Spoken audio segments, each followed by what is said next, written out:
পিরোজপুর জেলা যুবলীগের ত্রিবার্ষিক সম্মেলন উপলক্ষে ভান্ডারিয়া উপজেলা যুবলীগের বর্ধিত সভা অনুষ্ঠিত হয়েছে। আজ বুধবার সকাল 11:30টায় ভান্ডারিয়া পৌরসভার শেখ কামাল অডিটোরিয়ামে উপজেলা যুবলীগের আয়োজনে এ বর্ধিত সভা অনুষ্ঠিত হয়। সভায় উপজেলা যুবলীগের সভাপতি তালুকদার এনামুল কবির টিপু এর সভাপতিত্বে ও সাধারণ সম্পাদক এহসান হাওলাদারের সঞ্চালনায় প্রধান অতিথি হিসেবে বক্তব্য রাখেন কেন্দ্রীয় যুবলীগের সাংগঠনিক সম্পাদক কাজী মাজাহুরুল ইসলাম। সম্মেলন হতে যাচ্ছে, সেই সম্মেলনকে সফল করার লক্ষ্যে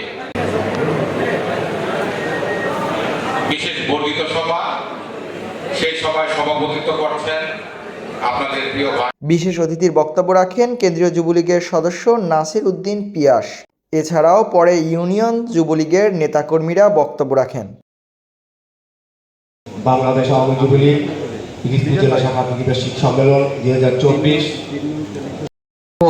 ইনশাআল্লাহ আগামী সম্মেলনকে সার্থক ফুলের বাগিচার মতো সাজিয়েছেন যাদের ঐকান্তিক পরিশ্রমে।